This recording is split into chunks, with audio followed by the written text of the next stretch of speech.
Well, we're going to get started here in a moment. I get the honor of introducing our speaker today because Sharon is on vacation this week, and I want to introduce Sunila Nair to you. She comes to us originally having done her undergraduate studies at Mumbai University, and she then went to the University of Cincinnati and did her PhD with Gary Godelsky, where she did neurochemistry, and then she moved next to the NIDA, National Institute on Drug Abuse, and worked with Yavin Shaham and learned quite a bit about cocaine self-administration and other operant behaviors. She has a broad range of interests in neuroanatomy of the reward system and the potential to relapse to drugs, to food, to other behaviors that maybe are done excessively. Hiroshikis. And if anybody needs to have that defined later, then you can speak to Erin about that. And she joined us in Seattle in 2009 and set up cocaine self-administration here at Harborview, working with me and with the rest of my colleagues, and has been a delightful colleague. She's brought really so much to our program, and she was promoted this past year from senior fellow to acting assistant professor. She's received grants already from the Alcohol and Drug Abuse Institute here and is submitting federal grants as we speak. And the half of her cortex will be working on a grant while she's presenting with the other half. So I want to ask you all to give Sunila a hand and to give her your attention.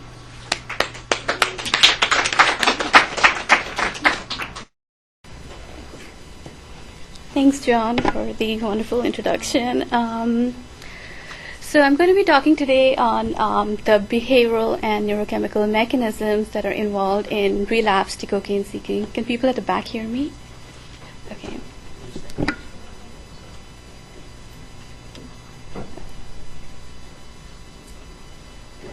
So the goals of my talk today are, I want to explain to you all the reinstatement model, which is a very commonly used model in the lab that we use to study relapse to drugs of abuse.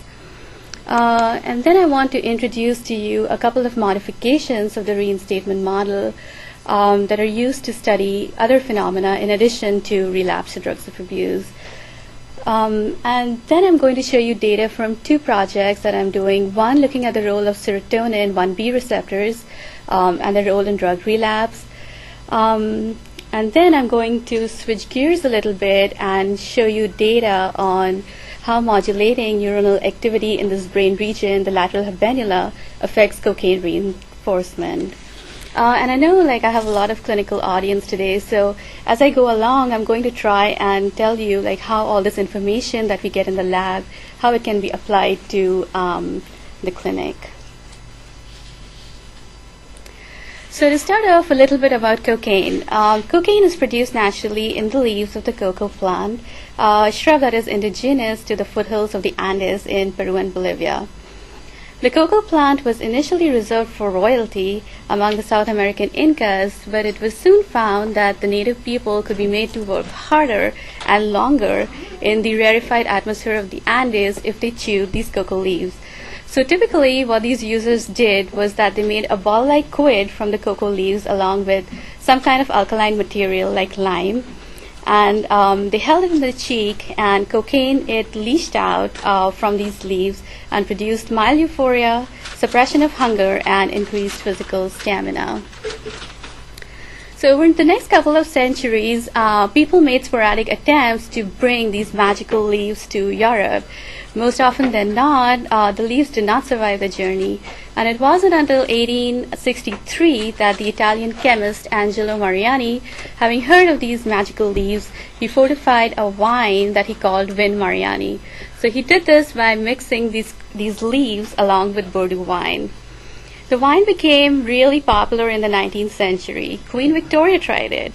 It was even endorsed by the Pope, who appeared in advertisements and gave it a papal medal. In the U.S., John Pemberton, a pharmacist in Atlanta, produced Pemberton's French wine cocoa. So what this was basically Vin Mariani, but he flavored it with cola nut extract that contributed another stimulant, caffeine, into the cocktail. When Prohibition set in, he devised a new drink, replacing the alcohol with sugar syrup, which he called Coca-Cola. So that's like a little history, which is very cool in the 19th century. But we now know that cocaine addiction is a very serious problem. And just to illustrate how serious it is, here are some statistics. 1 in 4 Americans between the ages of 26 and 34 have used cocaine at least once in their lifetime. According to the Minnesota Institute for Public Health and Drug Prevention Research Center, at least 5,000 adults in the United States try cocaine for the first time every day. Nearly half of all the drug-related ER visits are due to cocaine abuse. This is really alarming. In 2009, about 300,000 infants were born addicted to cocaine. And cocaine, interestingly, binds very closely to paper currency. And FBI chemists have discovered that traces of cocaine can be found on almost every dollar bill that is in circulation. So clearly this is very alarming. It's a huge problem, and ideally we'd like to study the mechanisms of addiction in humans who are addicted, right? But that's not always possible. So to study mechanisms of addiction, we have a number of animal models that we use in the lab. And I have listed a few for you: psychomotor sensitization, drug discrimination, self-administration. This is by no means an exclusive list. And each model is actually designed to look at the different phases of addiction. So addiction is not a yes and a no thing. The user goes from like single casual drug use to like habit formation to compulsive drug seeking, then withdrawal, craving, relapse. So there are like different stages to drug addiction, and each of these models is designed to look at mechanisms underlying different phases. So to illustrate that, if you look at this graph here, so with increasing drug use, you have like different brain systems that are recruited. So initially it's just the mesolimbic dopamine system, and then with increasing drug use, prefrontal cortical systems come into play, and then there's extended amygdala, and so it's basically a very complex procedure. Today I'm going to talk about the self-administration and the reinstatement model that I use, and this model has pretty much become the gold standard to study addiction in the lab these days. So to do these experiments to study relapse drug seeking in the lab, we use rats in our lab. And basically what we do is take a little silastic catheter and implant it into the jugular vein, and then give these animals a post-op recovery period of about 7 or 8 days, after which we start training them to self-administer cocaine. So this is an operant box in which we put the animal, and what you're looking at here on this side is a lever. It's called the active lever. And when the animal makes a press on the active lever, this pump right here, it gets activated and gives this animal 1 injection of cocaine. And simultaneously, you see this light is turned on. So this is a cue light. And what you cannot see is also a tone that goes off. So in addition to the cocaine, the injection of cocaine, he's getting cues, he's getting tone and light cues along with drug delivery. And not sure you can see clearly, but right here is the second lever, which is the inactive lever. So if he presses on the inactive lever, there are like no consequences. He gets no cocaine, no tones, no cues, nothing. So this is how this experiment is conducted. And to do a relapse experiment, the animal basically goes through 3 phases. So the first phase is self-administration training, what I just showed you. So we put the rat in the operant box. He learns that a lever press gives him a cocaine injection. So this is what typical data look like. This is across experimental days, and this is the number of lever presses that the rat makes. So initially you'll see that when he's learning, the lever presses increase over time, and eventually they stabilize when the rat has basically learned to self-administer cocaine. And then once they stably self-administer cocaine, the second phase is the phase of extinction. So during extinction, what we do is take away the drug from them. So basically the syringe is removed. On the first day of extinction, the rats don't know what's going on. They'll like press the lever like crazy, so we always see this extinction burst. But eventually, like, new learning occurs, and they figure out that pressing the lever is not going to give them any cocaine. And so lever responding, it comes back down almost to baseline. So we have extinction criteria, and when the criteria is established, we do our relapse testing, so test for reinstatement. To do this, we expose rats to different stimuli. So one stimulus that's commonly used is a stressful stimulus, which produces relapse to drug addiction in humans. Another stimulus that is commonly used is exposure to drug cues. So the tone and light cue that was previously paired with cocaine self-administration, just exposure to those tone and light cues has them lever pressing basically for nothing. So no drug is available in this phase at all. The third stimulus that we use is drug priming. So just a single injection of cocaine. This is not self-administered. It's an injection of cocaine that I administer, so it's non-contingent. And just a single injection of cocaine, the properties of the drug itself, the pharmacological properties of the drugs, which actually acts like an interoceptive cue that causes relapse to cocaine seeking. So this is a very commonly used model to study relapse, and people really like it because it has a lot of face validity in that the factors that cause relapse to drug addiction in humans and addicts also cause reinstatement of drug seeking in these lab animals.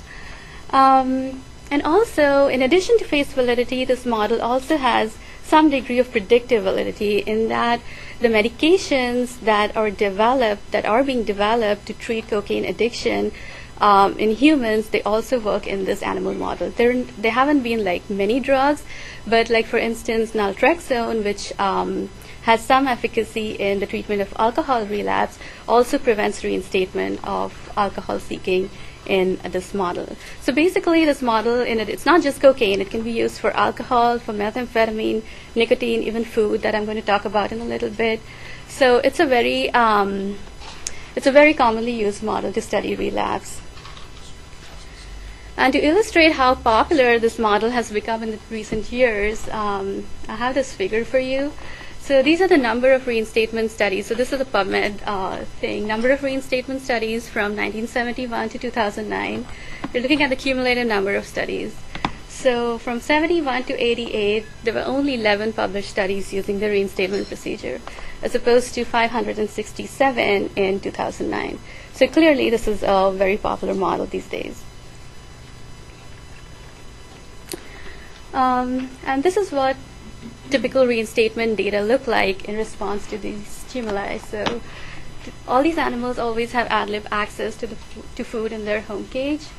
In response to food shock, stress, cocaine priming, and cues, their lever responding is reinstated. So what you're looking at on the y-axis is the number of lever presses that they make in a 3-hour test session. On the left, the bars reflect the control conditions. So no foot shock or an injection of vehicle or exposure to no cues. In contrast, if you look at the right bars, when they're exposed to intermittent foot shock or to a single injection of cocaine or to contingent tone and light cues that were previously paired with cocaine, it very reliably reinstates lever responding. So this is basically the reinstatement procedure that we use. I'm now going to talk about a couple of adaptations of this procedure to study behaviors in addition to relapse to drugs of abuse. The first is relapse to maladaptive eating habits. So I'm sure like all of you have been on a diet at some point in your life, or at least most of you. And if you're really lucky, then the diet has worked and you lost the weight, the excess weight, and it's all good. If you're not so lucky, then maybe you gained the excess weight back after you stopped your diet. And if you're really unlucky, then you gained your weight and put on some more weight. I don't know. But interestingly, so it's a very common condition in humans, like relapse to food. But the number of preclinical studies studying relapse to food seeking are actually not very many. And most of the studies on food intake are looking at ongoing food intake, and not many people are actually studying relapse to food seeking. So, and what's really interesting is that the factors that cause relapse to drug taking, like stress or exposure to cues, they also cause relapse to food seeking. So in the lab animal, here's how we do the experiment. So it's a modification of the procedure that I just showed you. When the rat lever presses, instead of getting cocaine, he gets a single food pellet. So this is high-fat food pellet. It also works with sucrose or any other type of food pellet. And once they learn to self-administer food pellets, we take away the food pellet from them, so that's extinction. And then exposure to either a non-contingent pellet or exposure to cues or to stressors, it reinstates food seeking. So this is a model that can be used to study the mechanisms of relapse to food seeking. The second modification of the procedure that I'm going to describe is to study incubation of craving, drug craving in humans. So what incubation really is, it's a hypothetical term really, which means time-dependent increases in craving once the addict stops taking the drug. And to illustrate incubation of drug craving in humans, these are two studies. The one here is by Rachita Sinha's group at Yale. And what they have done is scored craving. So this is basically data from self-reports, and they've assigned a craving score from 10 to 40. And they did this in an inpatient setting and also after discharge. So like you can see, the craving score, it decreased over time in the inpatient setting. In contrast, after discharge, the craving score increased on day 90 and day 180. And what's really interesting is that the subjects who relapsed showed a significantly higher craving score as opposed to subjects who did not. So this illustrates the phenomenon of incubation of cocaine craving in humans. There's also a study from Harriet DeWitt's group at the University of Chicago where they looked at the incubation of cigarette craving. So this is in an outpatient setting completely. And again, they have assigned craving score. And what they did was in subjects who had stopped smoking, they showed them either a neutral cue, a goal reading a book, or a smoking cue. And as you can see, craving increased on day 14 and was significantly higher on day 35. So this shows that cigarette craving also increases over time in humans. So to study this in the lab, here's what we do. We'll train rats to self-administer cocaine or any other drug of abuse or even food, sucrose, for 10 to 12 days, and then give these animals different withdrawal periods from day 1, 15, 30 to 180. And on the withdrawal day, we'll conduct extinction tests for cocaine seeking, and again, this is in a drug-free state. And this is what a typical incubation graph looks like. So when you bring the animal back to the operant chamber, the lever pressing increases over time. This basically reflects incubation of cocaine craving. And this figure on the right is just to show you that it's not permanent. It just doesn't keep increasing. So on day 180, the lever pressing comes down. The maximal effect we see in animals is around day 60. So these are a couple of adaptations of the reinstatement model that I wanted to describe to you.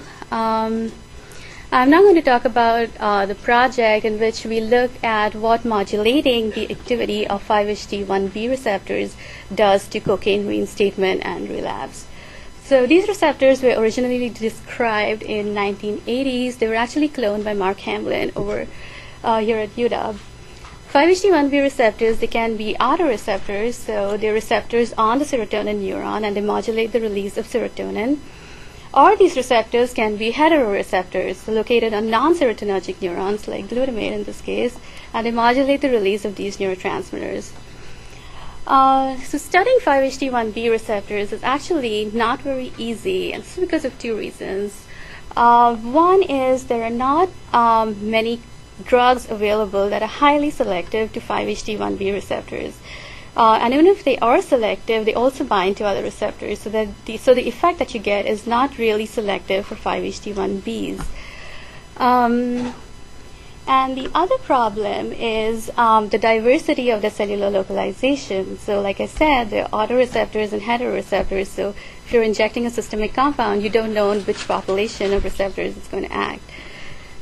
So the question is, how do we study a specific subpopulation of 5-HT1B receptors? And the 5-HT1Bs that we were interested in are like right here in the nucleus accumbens shell.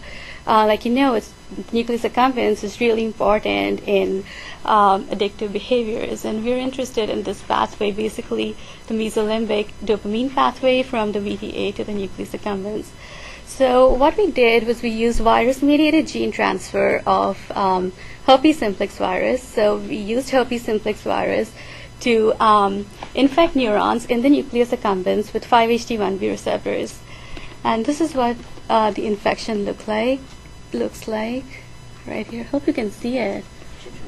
I'll try to turn the light down for a second.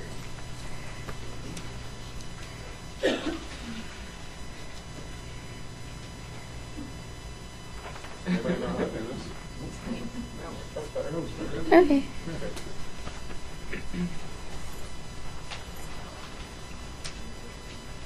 And we were interested in what this manipulation does to cocaine relapse. So this is like just a graphical representation. So we trained rats to self-administer cocaine, extinguished the behavior, and looked at stress-induced reinstatement and cocaine priming-induced reinstatement.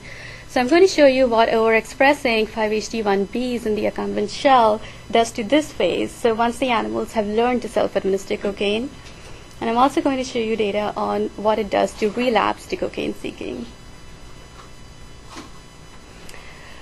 This is an experiment that was done by Janet Niswander's group. Nate Minkowski did this experiment. And what he did was he used a progressive ratio schedule. So there are different schedules that you can use to train rats to self-administer cocaine. And what I described to you initially was the really simple fixed ratio 1 schedule where a single lever press gives them 1 injection of cocaine. What Nate did is slightly more complicated in that he used a progressive ratio schedule. So basically, you train rats to self-administer cocaine first on an FR1 schedule, and then you keep increasing the requirement. So then 2 lever presses will give him a single injection, or 3, 4. And eventually what happens is that the rat reaches a break point when he cannot take any more cocaine. So once the break point has been established, he injected 5-HT1Bs into the accumbens and then looked at what it did to the break point. Can you explain the breakpoint again? Okay, so first you'll train rats to administer cocaine on a fixed ratio 1 schedule, like normal. And then you just increase the contingency. So 2 presses on the lever will give him 1 injection of cocaine. And then you have 3 presses, or 4, 5, 6. And eventually he'll stop pressing, right? I mean, there's a limit. And that limit is the break point. So you establish the break point and then manipulate neuronal activity. So it measures... Right. So it measures motivation, how motivated the rat is to lever press. And this is what Nate found. So this is a progressive ratio responding after transfection.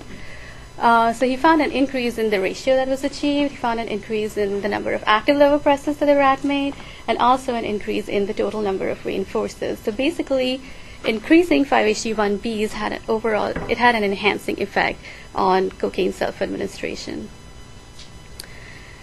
I'm now going to show you what we did, data looking at stress and cocaine priming-induced reinstatement.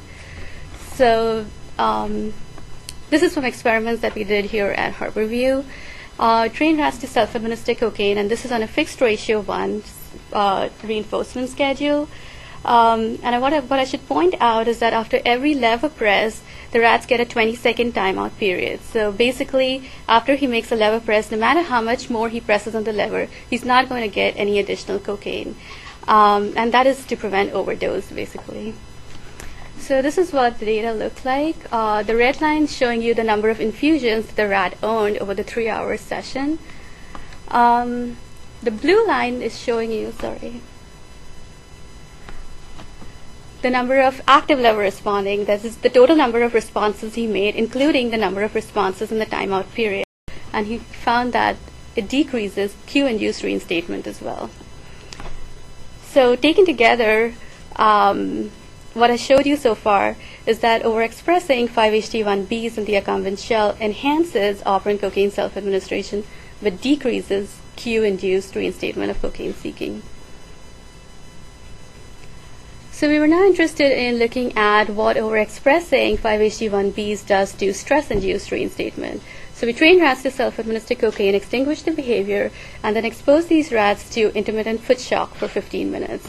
And exposing them to intermittent foot shock, which is a stressor, obviously, enhanced lever responding.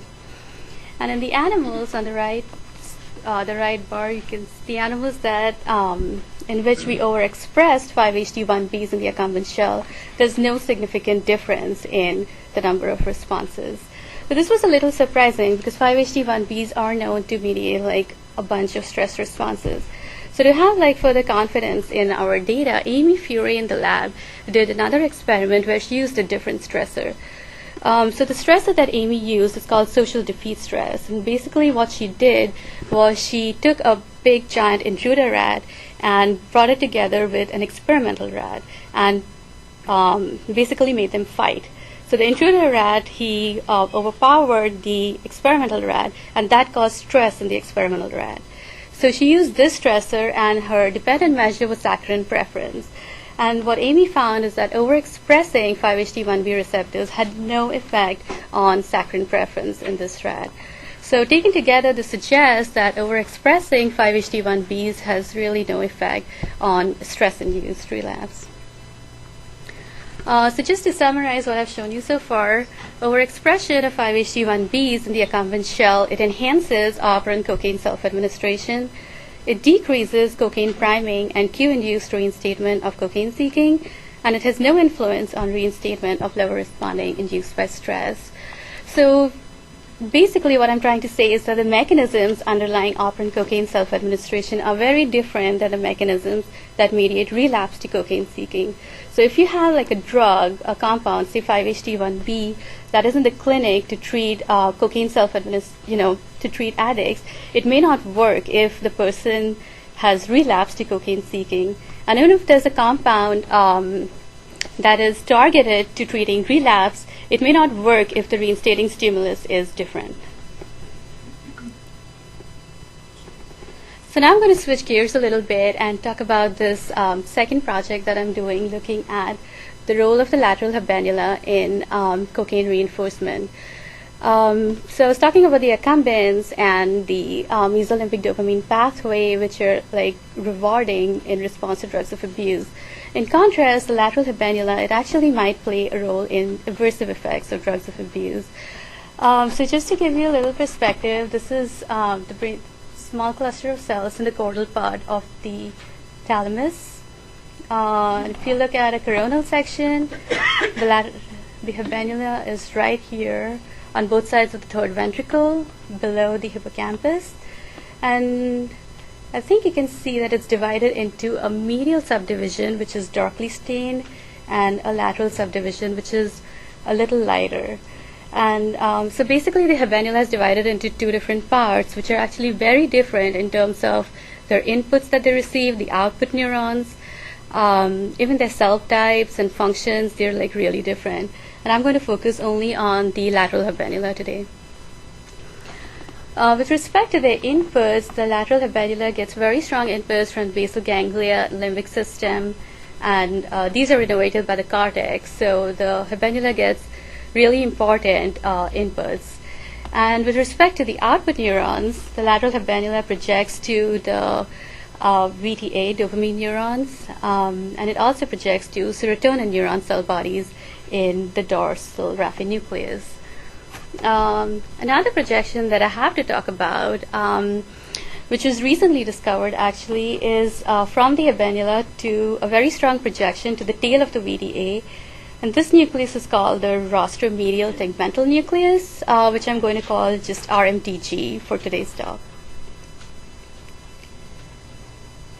So like I said, the habenula may be involved in negative reinforcement. And this is from a study in Nature a few years back, where they found that the lateral habenula neurons are a source of negative error signals to dopamine, negative reward signals to dopamine neurons.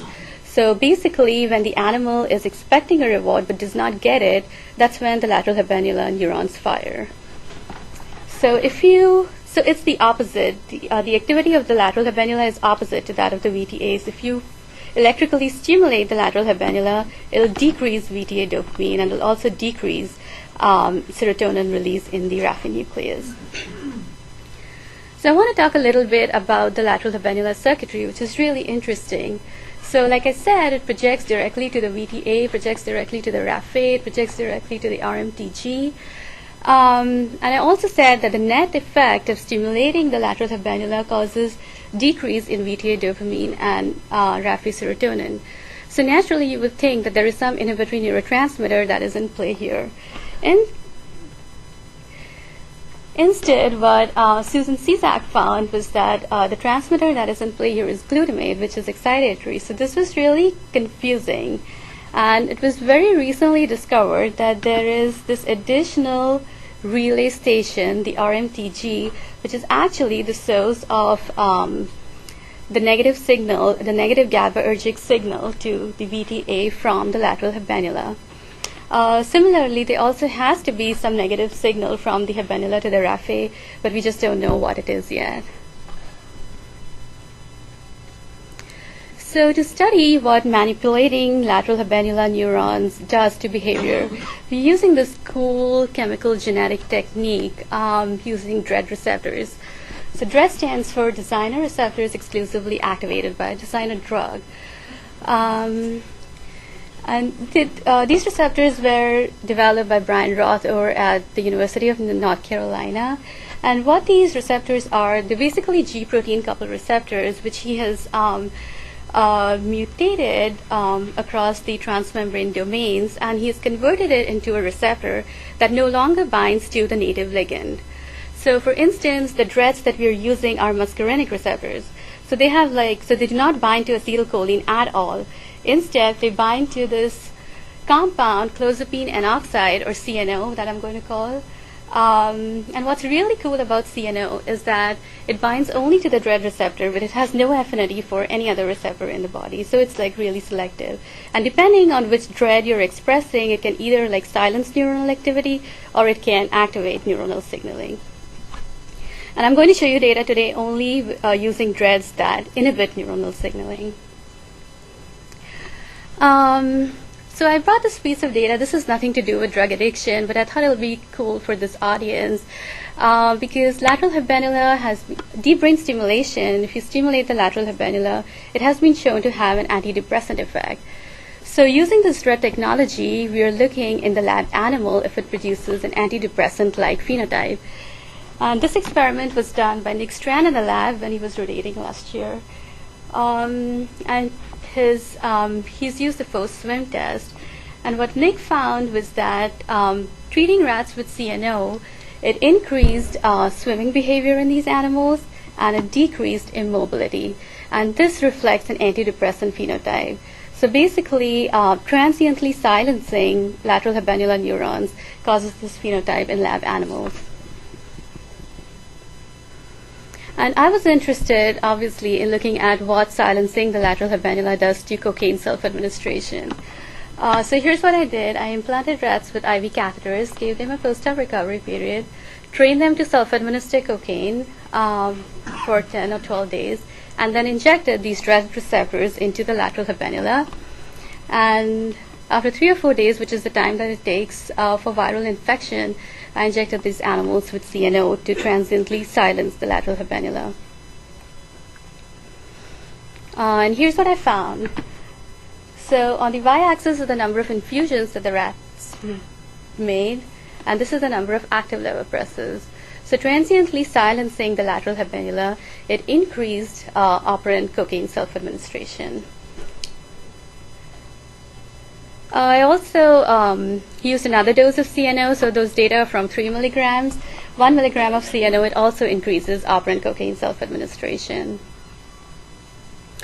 So the next question we ask is, what is the neuronal circuitry? Like I showed you, the circuitry is pretty complex. So we wanted to know what is the neuronal circuitry that is underlying this increased behavioral response. And the technique that we used here is to inject an inverted DREADD receptor into the lateral habenula. And we're interested in these pathways, the direct projections to the VTA or to the raphe. And we're injecting a second virus into the projection region. So what happens is that the virus gets taken up at the VTA and it gets retrogradely transported to the habenula and expresses this enzyme, recombinase, which flips the DREADD and allows it to be expressed. So using this technique, we can figure out if this pathway is involved in the underlying behavior. So this is a very cool technique theoretically. We wanted to see if it actually works in the animals. So this is from cocaine-naive rats, where I just injected these viruses into the habenula and into the VTA. And you can see, I think you can see that. So this right here is the habenula, lateral habenula. This is the medial habenula. Oops, sorry. And this is the third ventricle. So these lateral habenula neurons show very nice infection. So the experiment I did was to look at what silencing of this pathway from the habenula to the VTA does to operant cocaine self-administration. So we implanted catheters and injected the virus, trained rats to self-administer cocaine, and then injected them with CNO to transiently silence the pathway. So these are data from operant cocaine self-administration. On the y-axis is the number of infusions that the rats made, or the number of active lever presses. So they acquired the behavior. And transiently silencing the lateral habenula, basically you can see here, this is the number of infusions and this is the number of active lever presses. It had absolutely no effect on operant cocaine self-administration. So we conclude that this pathway is possibly not involved in this behavior. So like I said, there are like multiple different pathways projecting from the habenula, and we are now examining if this pathway from the habenula to the RMTG is actually involved in cocaine self-administration. We're also interested in looking at what stress and exposure to cues does to lateral habenula functioning. And we know from preclinical studies that exposure to foot shock stress or exposure to cues that are previously associated with drug administration, they produce an increase in CFOS, which is an immediate early gene. So we're now doing experiments looking at if this pathway is involved in either stress-induced reinstatement or cue-induced reinstatement of cocaine seeking. So to summarize this part, DREADD-mediated transient silencing of the lateral habenula, it enhances operant cocaine self-administration, and the lateral habenula projection to the ventral tegmental area is likely not involved in the increase in operant cocaine self-administration. So these are like really preliminary studies, and I don't want to like extrapolate these data to the clinic like prematurely, but if we have like deep brain stimulation to treat depression, and if the lateral habenula is involved in cocaine relapse, I don't see any reason why deep brain stimulation of the lateral habenula cannot be eventually used to treat relapse in addicts. So that's all I have for today. I want to thank John for being a wonderful mentor. I want to thank everyone in the Neumeier Lab, the past members of the Neumeier Lab, and I'd like to thank my funding sources, the Alcohol and Drug Abuse Institute at UW for funding the lateral habenula research, and NIDA for funding the serotonin research. Thanks.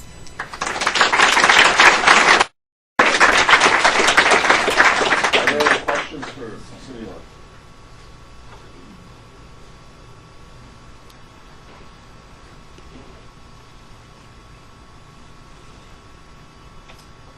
Oh, thank you.